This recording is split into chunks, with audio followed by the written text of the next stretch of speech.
नमस्कार शुभ संध्या मुरपाली आपण मानक स्वागत करुछि ओडिशा रे।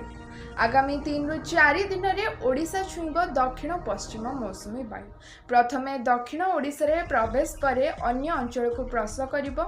ओडिशा रे मौसुमी स्पर्श पई पाग अनुकूल रही सूचना दैछंती आंचलिक पाणीपाग केन्द्र निर्देशक। राज्य में अंशुघात जनित मृत्यु संख्या 36 को वृद्धि 151 जनकर अंशुघात मृत्यु नहीं अभियोग आसी। तदंत पर 36 जनक मृत्यु अंशुघात जनित स्पष्ट है बेले 31 मृत्युर कारण भिन्न आउ 84 जनक मृत्युर तदंत चली सूचना मिली।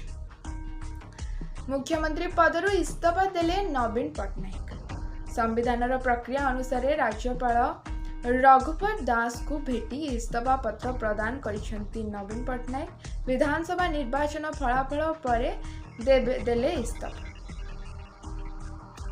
निर्वाचन पूर्व बीजेपी जहां प्रतिश्रुति देथिला सबु कार्यकारी कराजिबो बोली कहिसेंती राज्य बीजेपी सभापति मनमोहन सामल कहिबा अनुसार 6 तारीख नेता चयन पई जेउ दिन धार्य होइथिला ताहार टिके विलंब होई पारे।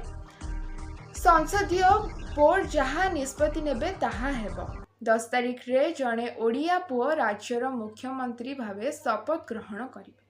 से आहुरी कहिसेंती जे ओडिशा रे बंद हेबो बिजु स्वास्थ्य कल्याण योजना और आयुष्मान भारत योजना लागू हेबो। से भली श्रीमंदिर 4 द्वार खोलिबो बोली मध्य मनमोहन कहिसेंती।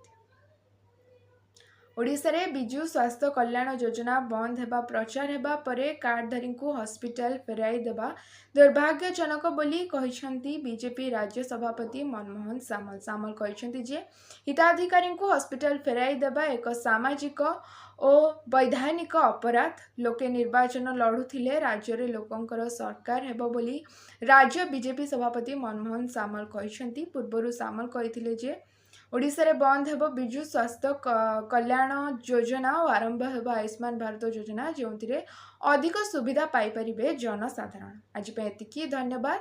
शुभरात्रि।